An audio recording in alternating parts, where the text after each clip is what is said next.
Hi there, welcome to Pose Breakdown with Melaminah. Today we'll be exploring child's pose, specifically using child's pose as a way to connect with the energy of a new beginning. At the time of this recording, there's an upcoming new moon and the summer solstice and an eclipse and all kinds of fun things going on. And new moons in particular are a great time to connect with the energy of a new beginning. So obviously this happens every month. And so every month we can choose something where we're gonna start it, or we can start over, or we can recommit to a path that maybe we've kind of wandered away from. So lots of opportunities there. I'll be showing 3 different versions of child's pose. So please feel free to explore all these versions and do what feels best in your body. As always, you are your own best teacher. I'm just here to offer suggestions, but as always, please listen into your own body and do only what feels good and right for you in each and every moment. So let's go ahead and get started with child's pose. The first version, we will take our big toes together and widen the knees away from each other. If we have knee sensitivity, sometimes sinking the hips towards the heels can be kind of intense. So we can take a blanket or a bolster or a pillow behind the knees, and it just helps to lift the hips up a little bit and create a little cushion for the knees so we're not bending them as deeply as we would without the prop.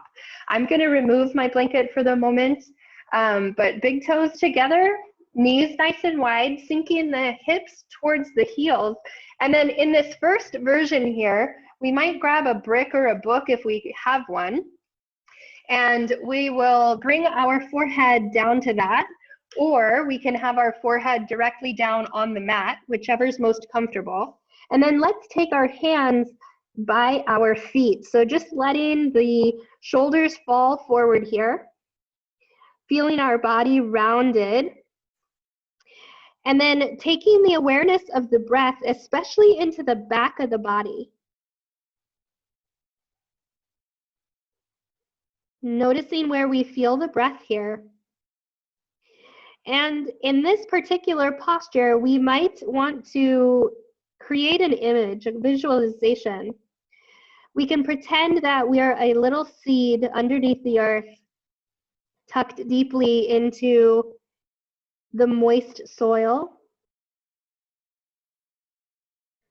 feeling ourselves filled with the life force energy, all bundled up in this tiny little seedling, feeling as if we were pregnant with possibility, opportunity,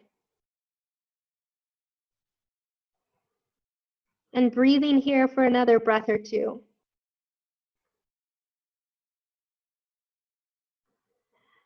And we can let that visualization go on as long as feels good for us.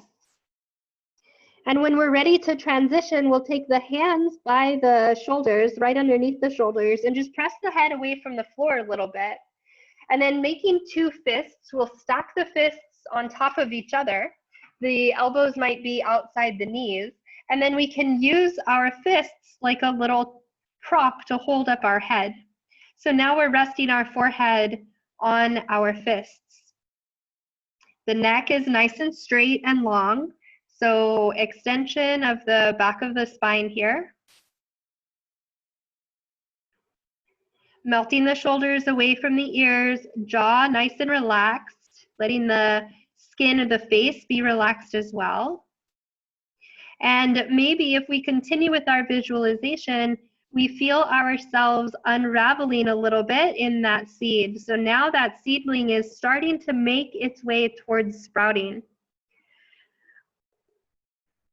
So there's so much of a plant that we don't see, so much of the plant that is underneath the ground, the roots, and even the beginning of the seedling as it starts to sprout has to start inside the earth. So feeling ourselves in that part of the journey, knowing that it's still very close to the beginning. And then when we're ready, we'll transition once again, this time taking the arms forward. We'll tent up onto the fingertips, lifting the wrists, lifting the elbows, finally lifting the shoulders up and away. And then here we'll soften the heart. Let's use the fingertips to press the hips towards the heels so that we can create even more space in the low back here. And then once again, we can slide a book or a brick underneath our forehead, or if it's available, we can bring our forehead all the way down to the mat. And inviting the heart to melt towards the floor even more.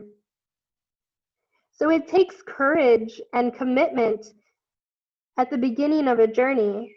So feeling the heart open up here, opening up to that courage, that commitment, having compassion for ourselves as we move into the unknown. And we'll take 2 more breaths here. Shoulder blades lifting, arms nice and active here. This is an active version of child's pose. Good, and then after that final breath, we can lift the head, walking the hands back and transitioning into a seated position. So that was 3 different options of child's pose, making our way from the most passive, the most internal version of child's pose, and then making our way into a more active expression. I hope you enjoyed that practice. If you have any questions, comments, concerns, or interpretive dances, you can reach me at www.melaminah.com. My name is Melaminah. Thank you so much for watching this video. If you enjoyed it, give it a like, share it with a friend, and I hope to see you soon. Thanks so much. Bye-bye.